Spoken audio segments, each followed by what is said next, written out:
तो जैसा कि आपने पार्ट 1 में देखा, चंपकलाल माधवी को अपने दिल की बात बताने ही वाले थे, लेकिन तभी अचानक भिड़े घर आ गया और चंपकलाल घबराकर वहां से भाग गए। अब कहानी यहीं से आगे बढ़ती है। चंपकलाल तेज कदमों से गोकुलधाम की गलियों से गुजरते हुए अपने घर की तरफ जा रहे होते हैं। उनका दिल बहुत तेज धड़क रहा होता है। उनके मन में एक अजीब सा डर बैठ चुका होता है। वो अपने आप से धीरे धीरे बोलते हैं, अरे चंपक, तू ये क्या करने जा रहा था? अगर भिड़े ने सुन लिया होता तो आज गोकुलधाम में मेरी क्या इज्जत रह जाती? सब लोग क्या सोचते मेरे बारे में? चंपकलाल अचानक रुक जाते हैं। उनकी आंखों में थोड़ा सा दुख दिखाई देता है। फिर वो धीरे से बोलते हैं, लेकिन मैं क्या करूं? जब भी माधवी मेरी चिंता करती है, मुझे ऐसा लगता है जैसे मेरी पत्नी जेठा की मां वापस आ गई हो। चंपकलाल के चेहरे पर एक हल्की मुस्कान आ जाती है, लेकिन उसी पल उन्हें एहसास होता है कि वो क्या सोच रहे हैं। वो तुरंत सिर हिलाते हैं, नहीं नहीं, ये गलत है चंपक, तू तेरे बेटे की उम्र की है। लेकिन उनके दिल के अंदर एक आवाज बार बार उन्हें यही कह रही होती है, माधवी तुझे समझती है, शायद वो भी तेरे अकेलेपन को समझती है। और इसी उलझन में चंपकलाल पूरा दिन निकाल देते हैं। दूसरी तरफ माधवी अपने घर के किचन में खड़ी होती है। वो सब्जी काट रही होती है, लेकिन उसका ध्यान कहीं और होता है।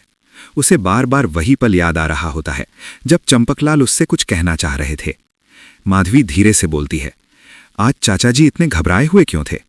वो मुझे कुछ जरूरी बात बताने वाले थे, लेकिन वो बात क्या थी? माधवी को लगने लगता है कि चंपकलाल उससे कुछ छुपा रहे हैं। वो सोचती है, क्या उन्हें किसी बात की चिंता है, या फिर जेठा भाई से उनका झगड़ा हुआ है? लेकिन जितना वो सोचती है उतना ही वो कंफ्यूज होती जाती है। अगले दिन सुबह गोकुलधाम सोसाइटी के कंपाउंड में हमेशा की तरह सभी लोग बैठे होते हैं। भिड़े, अय्यर, पोपटलाल और बाकी सोसाइटी के सदस्य बातें कर रहे होते हैं। भिड़े सोसाइटी के खर्चों की लिस्ट पढ़ रहा होता है। देखिए, इस महीने पानी का बिल फिर से बढ़ गया है। अय्यर बोलता है, अरे भिड़े, ये तो हर महीने बढ़ता ही रहता है। तभी वहां चंपकलाल नीचे आते हैं, लेकिन आज उनका चेहरा बिल्कुल शांत होता है। ना वो किसी से मजाक करते हैं, ना ही ज्यादा बात करते हैं। भिड़े तुरंत नोटिस कर लेता है। भिड़े बोलता है, अरे चाचा जी, आज इतने शांत क्यों हो? सब ठीक तो है?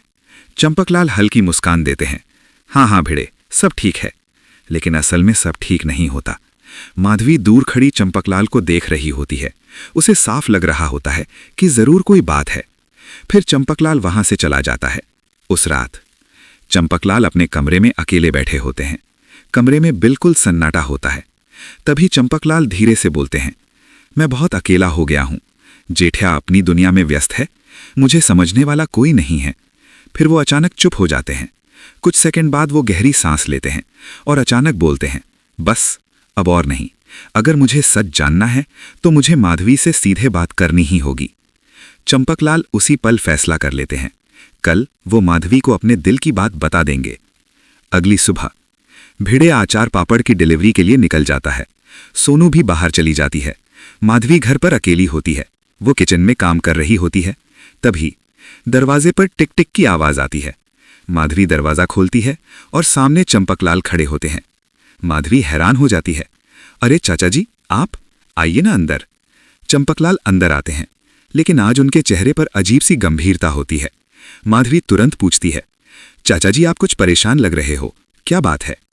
चंपकलाल कुछ सेकंड तक चुप रहते हैं। उनकी आंखें नीचे झुकी होती हैं। फिर वो धीरे से बोलते हैं, माधवी, मुझे तुमसे एक बहुत जरूरी बात कहनी है। माधवी थोड़ा घबरा जाती है। जी चाचा जी, बोलिए। चंपकलाल गहरी सांस लेते हैं और फिर वो बात कह देते हैं जिसने सब कुछ बदल देना था। माधवी, क्या तुम मुझसे शादी करोगी? ये सुनते ही माधवी के पैरों तले जमीन खिसक जाती है। उसकी आंखें बड़ी हो जाती हैं। माधवी बोलती है कि चाचा जी, ये आप क्या बोल रहे हैं? मेरी शादी तो हो चुकी है। चंपकलाल धीरे से बोलते हैं, मुझे पता है, लेकिन मैं बहुत अकेला हो गया हूं। जब तुम मेरी चिंता करती हो, मुझे ऐसा लगता है जैसे मेरी पत्नी जेठा की मां वापस आ गई हो। माधवी बिल्कुल चुप हो जाती है। उसे समझ ही नहीं आता कि वो क्या बोले। कमरे में कुछ सेकंड के लिए बिल्कुल सन्नाटा छा जाता है। लेकिन तभी दरवाजे के बाहर किसी के कदमों की आवाज आती है। माधवी और चंपकलाल दोनों उस तरफ देखते हैं और वो आवाज होती है भिड़े की। भिड़े दरवाजे के बाहर खड़ा अंदर की सारी बातें सुन चुका होता है। उसका चेहरा गुस्से से लाल हो चुका होता है, उसकी मुट्ठियां कस जाती हैं। और फिर अचानक भिड़े दरवाज़ा जोर से खोलता है और बोलता है कि चाचा जी।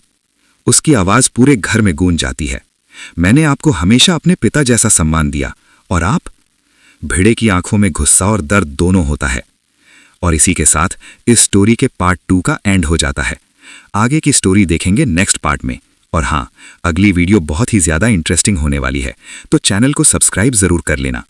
और हाँ, ये वीडियो सिर्फ इमेजिनेशन पर आधारित है। इसमें किसी भी एक्टर या कैरेक्टर को क्रिटिसाइज नहीं किया जा रहा है।